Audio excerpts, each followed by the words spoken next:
দর্শক, একবার খুব গভীরভাবে চোখ বন্ধ করে কল্পনা করুন তো, মধ্যপ্রাচ্যের উত্তপ্ত বালুকাময় মরুভূমি আর পারস্য উপসাগরের নীল জলরাশির ওপর এই মুহূর্তে ঠিক কী এক অসাধারণ ভয়ঙ্কর আধিপত্যের খেলা চলছে। একদিকে পুরো অঞ্চলের নিয়ন্ত্রণ নিতে মরিয়া হয়ে উঠেছে বিশ্বের একমাত্র পরাশক্তি যুক্তরাষ্ট্র এবং তার সবচেয়ে ঘনিষ্ঠ মিত্র ইসরায়েল। অন্যদিকে এই আগ্রাসনের সামনে এক বিশাল অভেদ্য প্রাচীরের মতো দাঁড়িয়ে গেছে এশিয়ার ড্রাগন খ্যাত চীন। পরিস্থিতি এখন এমন এক শ্বাসরুদ্ধকর মোড়ে পৌঁছেছে যে সারা বিশ্বের সামরিক বিশ্লেষক থেকে শুরু করে সাধারণ মানুষ সবার মনে একটাই প্রশ্ন ঘুরপাক খাচ্ছে: মধ্যপ্রাচ্যের এই তপ্ত রণক্ষেত্রে কি এবার সরাসরি অবতীর্ণ হতে যাচ্ছে চীন? এতদিন যারা পর্দার আড়াল থেকে স্নায়ু যুদ্ধ চালিয়ে যাচ্ছিল, তারা কি এবার খোলাখুলি রণাঙ্গনে নেমে পড়েছে? যখন যুক্তরাষ্ট্র চারদিক থেকে কঠোর অর্থনৈতিক নিষেধাজ্ঞা, নৌ অবরোধ আর সামরিক হুমকি দিয়ে ইরানকে কোণঠাসা করার আপ্রাণ চেষ্টা চালাচ্ছে, ঠিক তখনই আমেরিকার সেই রক্তচক্ষুকে বুড়ো আঙুল দেখিয়ে পারস্য উপসাগরে দাপিয়ে বেড়াচ্ছে চীনা তেলের ট্যাঙ্কারগুলো। দীর্ঘ কয়েক মাস ধরে চলা ওয়াশিংটন তেহরানের শান্তি আলোচনা চূড়ান্তভাবে ব্যর্থ হয়েছে। এই চরম উত্তেজনার মুহূর্তে চীনা প্রেসিডেন্ট শি জিনপিং এমন এক কড়া, স্পষ্ট ও দ্ব্যর্থহীন মন্তব্য করেছেন যা হোয়াইট হাউসের নীতি নির্ধারকদের রাতের ঘুম উড়িয়ে দেওয়ার জন্য যথেষ্ট। তিনি পরিষ্কার ভাষায় বলেছেন, পৃথিবী এখন আর জঙ্গলের আইন বা জোর যার মূল্যক তার এই সেকেলে আগ্রাসী নীতিতে চলবে না। আন্তর্জাতিক আইনকে সমুন্নত রাখতে হবে, কাউকে নিজের সুবিধা মতো ব্যবহার করতে দেয়া যাবে না। কিন্তু ঠান্ডা মাথায় ভেবে দেখুন, এই স্পর্শকাতর সময়ে বেইজিং হঠাৎ এতটা আক্রমণাত্মক ও সাহসী হয়ে উঠল কেন? তবে কি ইরানের পাশে সরাসরি ঢাল হয়ে দাঁড়িয়ে যুক্তরাষ্ট্রের একচ্ছত্ব আধিপত্যকে খোলাখুলি চ্যালেঞ্জ করছে চীন? আজ আমরা কোনো ভাষা খবর নয়, বরং এই চরম উত্তেজনার ভেতরের আসল গল্প, পরাশক্তিগুলোর মুখোমুখি অবস্থান এবং প্রতিটি নিখুঁত কৌশলগত চাল বিস্তারিতভাবে তুলে ধরব। ঘটনার শুরু দেখা যাক একটু পেছন থেকে। গত মঙ্গলবার অর্থাৎ 14 এপ্রিল 2026 সংযুক্ত আরব আমিরাতের আবুধাবির যুবরাজ শেখ খালেদ বিন মোহাম্মদ বিন জায়েদ আল নাহিয়ানের সাথে বেইজিংয়ের গ্রেট হল অব দ্য পিপলে এক অত্যন্ত হাই প্রোফাইল ও রুদ্ধদ্বার বৈঠকে বসেন চীনা প্রেসিডেন্ট শি জিনপিং।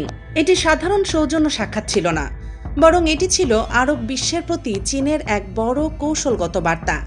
বৈঠকে শি জিনপিং কোনো রাখঢাক না করে সরাসরি পশ্চিমা বিশ্ব ও আমেরিকাকে কড়া সতর্কবার্তা দেন। তিনি আরব বিশ্বকে আশ্বস্ত করে বলেন, মধ্যপ্রাচ্যে দীর্ঘমেয়াদী শান্তি ফেরাতে হলে আন্তর্জাতিক আইনকে সঠিকভাবে সমুন্নত রাখতে হবে। শি জিনপিং সরাসরি ইরানের উপর যুক্তরাষ্ট্র ও ইসরায়েলের সাম্প্রতিক আগ্রাসী হামলার কঠোর সমালোচনা করেন। তিনি হুঁশিয়ারি দিয়ে বলেন, আন্তর্জাতিক আইনকে কেউ নিজের সুবিধামতো ব্যবহার করবে, মিত্রদের বাঁচানোর ঢাল হিসেবে কাজে লাগবে, আর নিজের স্বার্থে আঘাত লাগলে সেই আইনকে ডাস্টবিনে ফেলে দেবে। এমন দ্বিমুখী ভণ্ডামি চীন আর বরদাস্ত করবে না। বেইজিং মনে করে স্বাধীন ও সার্বভৌমত্ব দেশ ইরানের উপর এই হামলা শুধু অনৈতিক নয়, বরং সম্পূর্ণ বেআইনি এবং আন্তর্জাতিক রীতিনীতির প্রতি চরম ধৃষ্টতা। এই বৈঠকে শি জিনপিং মধ্যপ্রাচ্যের শান্তির জন্য একটি 4 পয়েন্ট প্রস্তাব উপস্থাপন করেন। এতে জোর দেওয়া হয়েছে শান্তিপূর্ণ সহাবস্থান, জাতীয় সার্বভৌমত্বের সম্মান, আন্তর্জাতিক আইনের প্রতি শ্রদ্ধা এবং জাতিসংঘের কেন্দ্রীয় ভূমিকার উপর। তিনি বলেন, মধ্যপ্রাচ্য ও উপসাগরীয় অঞ্চলে একটি সাধারণ, ব্যাপক, সহযোগিতামূলক ও টেকসই নিরাপত্তা কাঠামো গড়ে তুলতে হবে। এই প্রস্তাবের মাধ্যমে চীন স্পষ্ট করে দিয়েছে যে তারা মধ্যপ্রাচ্যের স্থিতিশীলতায় সক্রিয় ভূমিকা রাখতে চায় এবং আগ্রাসনের বিরুদ্ধে দৃঢ় অবস্থান নেবে। এই বৈঠকের পরপরই চীনের অবস্থান আরও স্পষ্ট হয়েছে। যুক্তরাষ্ট্র যখন ইরানের তেল বিক্রি বন্ধ করে দেশটির অর্থনীতিকে পঙ্গু করার মাস্টার প্ল্যান করছে, তখন চীন শুধু মুখের কথায় জবাব দিচ্ছে না, দিচ্ছে সরাসরি অ্যাকশনের মাধ্যমে। মার্কিন নৌবাহিনী যখন মধ্যপ্রাচ্যের জলসীমায় রণতরী নিয়ে পেশি শক্তি দেখাচ্ছে এবং হরমুজ প্রণালী সহ গুরুত্বপূর্ণ বন্দরগুলো অবরোধ করার চেষ্টা করছে, ঠিক তখনই ব্রিটিশ সংবাদ মাধ্যম রয়টার্স এক চাঞ্চল্যকর খবর প্রকাশ করে। রয়টার্সের প্রতিবেদন অনুসারে যুক্তরাষ্ট্রের কড়া নিষেধাজ্ঞা ও নৌ অবরোধকে একদম তোয়াক্কা না করে রিচ স্টারি নামের এক বিশাল চীনা মালিকানাধীন তেল রাসায়নিক ট্যাঙ্কার অত্যন্ত বুক ফুলিয়ে হরমুজ প্রণালী পার হয়ে গেছে। এটি ছিল অবরোধ শুরু হওয়ার পর প্রথম এমন ট্যাঙ্কার যা প্রণালী পার হয়েছে। জাহাজটি সাংহাইয়ের সাংহাই জুয়ানরুন শিপিং কোম্পানির মালিকানাধীন, যা ইরানের সাথে যোগাযোগের কারণে আগেই মার্কিন নিষেধাজ্ঞায় পড়েছিল। এটি প্রায় 2,50,000 ব্যারেল মিথানল বহন করছিল, যা সংযুক্ত আরব আমিরাতের হামরিয়াহ বন্দর থেকে লোড করা হয়েছে। জাহাজটির চীনা ক্রু ছিল এবং এটি অবরোধের মাধ্যমেও নির্বিঘ্নে চলাচল করেছে। শুধু তাই নয়, আরেকটি নিষেধাজ্ঞাপ্রাপ্ত জাহাজ মুরলি কিষানও ইরাকের দিকে এগোচ্ছে তেল জাতীয় পণ্য সংগ্রহের জন্য। এই জাহাজটিও আগে ইরান ও রাশিয়ার তেল পরিবহনে জড়িত ছিল বলে অভিযোগ রয়েছে। হরমুজ প্রণালী বিশ্বের তেলের ধমনী বলে পরিচিত। সেখানে আমেরিকার অবরোধ ভেঙে চীনা জাহাজের এই অবাধ যাতায়াত কোনো সাধারণ ঘটনা নয়। এটি স্পষ্ট প্রমাণ করে যে মধ্যপ্রাচ্যের জ্বালানি রাজনীতি ও নৌ চলাচলে ওয়াশিংটনের একচ্ছত্র আধিপত্য এখন শেষের পথে। বিশ্ব অর্থনীতি এখন আর আমেরিকার ইশারায় ওঠবস করে না। চীনের এই সাহসী পদক্ষেপ বিশ্বকে বুঝিয়ে দিয়েছে যে বিপদের দিনে তারা মিত্রদের মাঝপথে ছেড়ে যাবে না বা আমেরিকার ভয়ে লেজ গুটিয়ে পালাবে না। চীন ইরানের তেলের সবচেয়ে বড় ক্রেতা এবং দুই দেশের মধ্যে বাণিজ্যিক লেনদেন ইউয়ানের সম্পন্ন হয়, যা ডলার নির্ভরতা কমায়। এই সম্পর্ক শুধু তেলের মধ্যে সীমাবদ্ধ নয়, এতে অবকাঠামো, প্রযুক্তি ও সামরিক কৌশলগত সহযোগিতাও রয়েছে। আমেরিকা এই পরিস্থিতিতে দিশেহারা হয়ে পড়েছে। তারা বুঝতে পারছে সামরিক শক্তি দিয়ে ইরানকে ভয় দেখানো যায়, কিন্তু চীনের মতো অর্থনৈতিক দানবকে আটকানো সহজ নয়। তাই নিজেদের সম্মান বাঁচাতে তারা ইরানকে চীন সামরিক সহায়তা দিচ্ছে এমন প্রমাণহীন অজুহাত তুলে বেইজিংয়ের উপর নতুন শুল্ক বা ট্যারিফ আরোপের হুমকি দিচ্ছে।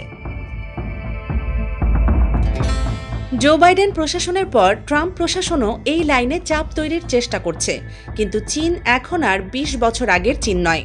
চীনের পররাষ্ট্র মন্ত্রণালয় অত্যন্ত কড়া ভাষায় জানিয়ে দিয়েছে যে ইরানকে সামরিক সহায়তা দেওয়ার অভিযোগ সম্পূর্ণ ভিত্তিহীন, বানোয়াট ও উদ্দেশ্য প্রণোদিত অপপ্রচার।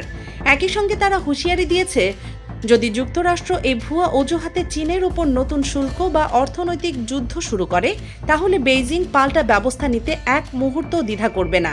চীনও মার্কিন পণ্যের উপর ট্যাক্স বসাবে, যার ফলে আমেরিকার সাধারণ মানুষের জীবনযাত্রার ব্যয় বেড়ে যাবে এবং মার্কিন অর্থনীতি বড় ধাক্কা খাবে। মধ্যপ্রাচ্যে ইরানকে সম্পূর্ণ কোণঠাসা করে নিজেদের পুতুল সরকার বসানোর যে পরিকল্পনা ইসরায়েল ও যুক্তরাষ্ট্র মিলে করেছিল, সেখানে চীন এখন সবচেয়ে বড় দুর্ভেদ্য বাধা হয়ে দাঁড়িয়েছে। ইরানের সাথে চীনের এই গভীর সম্পর্ক মার্কিন প্রশাসনের জন্য চরম দুঃসংবাদ। শি জিনপিংয়ের বার্তা জলের মতো পরিষ্কার। মধ্যপ্রাচ্যের শান্তি চাইলে আমেরিকাকে আগে তাদের আগ্রাসন, ছায়াযুদ্ধ ও মাতব্বরি বন্ধ করতে হবে। বিশ্বকে আমেরিকার মন গড়া নিয়মে নয়, আন্তর্জাতিক আইনেই চলতে হবে। দর্শক, এই পুরো ভূরাজনৈতিক সমীকরণ নিয়ে আপনাদের নিজস্ব বিশ্লেষণ কি?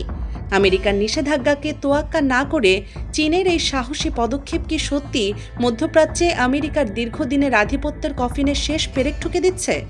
ইসরায়েল আমেরিকার আগ্রাসনের মুখে চীন ইরানের এই জোট কি নতুন শান্তির পথ দেখাবে, নাকি আরও বড় সংঘাতের দিকে ঠেলে দেবে? আপনাদের লজিক্যাল ও সাহসী মতামত কমেন্ট বক্সে জানান। বিশ্ব রাজনীতি, সামরিক সংঘাত, অর্থনীতি ও দেশের দরকারি খবরের গভীর বিশ্লেষণ সবার আগে পেতে দেশ নিউজ 24 চ্যানেলটি এখনই সাবস্ক্রাইব করুন এবং বেল আইকনটি বাজিয়ে আমাদের সাথে থাকুন। ভিডিওটি তথ্যবহুল মনে হলে লাইক দিন, শেয়ার করুন। দেখা হবে আগামীকাল নতুন বিশ্লেষণ নিয়ে। সবাই ভালো থাকুন।